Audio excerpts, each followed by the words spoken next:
Magic Chess Go player တွေ Newbie Synergy ကိုဘာလို့ဆွဲလန်းနေကြလဲကျွန်တော်နဲ့အတူတူအဖြေထုတ်ကြည့်လိုက်ရအောင်ပါ I love you. Now you set my soul on fire. ပထမဆုံးတစ်ချက်ကတော့တိုင်999ပြေးဖို့ဆိုတာအမြဲတမ်းမလွယ်ကူပါဘူးဒီလိုမျိုးမလွယ်တဲ့အရာခက်ခဲတဲ့အရာဆိုရင်ပို့ပြီးတော့လိုချင်ကြတဲ့လူရဲ့အစိတ်တဘာဝအရာဒီ Newbie Synergy ကိုဆွဲလန်းနေကြတာပါ Psychological theory တခုအရာလူရဲ့စိတ်ကခက်ခဲတဲ့အရာဆိုရင်ပို့ပြီးတော့လိုချင်ပို့ပြီးတော့လှုပ်ချင်ကြပါတယ်ဥပမာဘလို့မှမဖြစ်နိုင်တော့တဲ့သူမကိုမှတန်တန်ဆွဲဖြစ်နေတာမျိုးပါ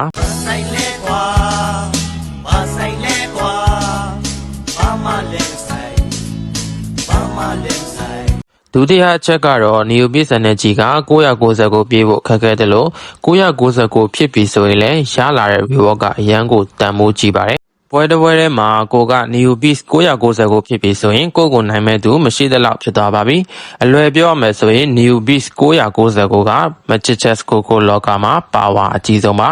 ခမားကဂိမ်းတစ်ပွဲမှာတိုင်ထောင်လိုက်လို့တိုင်999ဖြစ်သွားပြီဆိုရင်5ချက်တန်3 star တွေ10 synergy တွေနဲ့အလားလေးနိုင်မယ်အဲ့ဒီအချိန်မှာခမားခန္ဓာကိုယ်ထဲမှာဒိုပါမင်းဆိုတဲ့ဟော်မုန်းတွေအများကြီးထွက်လာပါတယ်ဒီဟော်မုန်းတွေကဒီလို reward မျိုးကိုထပ်ခါရကျင်စေရပါအခုလိုပုံစံကလောင်းကစားဆွဲတဲ့ပုံစံနဲ့ဆင်တူပါတယ်ပထမဆုံးမှာနိုင်မယ်နိုင်ပြီးရင်ဆွဲမယ်ဆွဲပြီးရင်မွဲဖို့ပဲကြံပါတော့တယ်ကျွန်တော် follower ထဲမှာလည်းလောင်းကစားလုပ်နေတဲ့သူတွေရှိရင်မမွဲခင်ရက်လိုက်ဖို့အကြံပြုပြရစီလောင်းကစားမှန်သမျှဘယ်ဟာမှမကောင်းပါဘူးတတိယတစ်ချက်ကတော့ security လို့ခေါ်တဲ့စိတ်လုံခြုံမှုပါတိုင်ထောင်တဲ့သူတွေကဒီ synergy ဆော့မယ်ဆိုရင်တခြား synergy တွေထက်ပိုပြီးတော့ရှုံးနိုင်တာကိုတီးထားကြတယ်လက်ခံထားကြတယ်အဲ့အတွက်ကြောင့်ကိုကတိုင်ထောင်လိုက်လို့တိုင်999မပြေခင်နံပါတ်8နဲ့ကြမ်းတိုက်လိုက်ရရင်တော့တိတ်ပြီးတော့မလောင်ရပါဘူးဒါကဖြစ်လေဖြစ်တာရှိရဆိုပြီးတော့စိတ်ထဲမှာလုံခြုံနေလို့ပါပဲနောက်ဆုံးတစ်ချက်ကတော့ပြန်ပြီးတော့ comeback ရတဲ့ feeling ပါ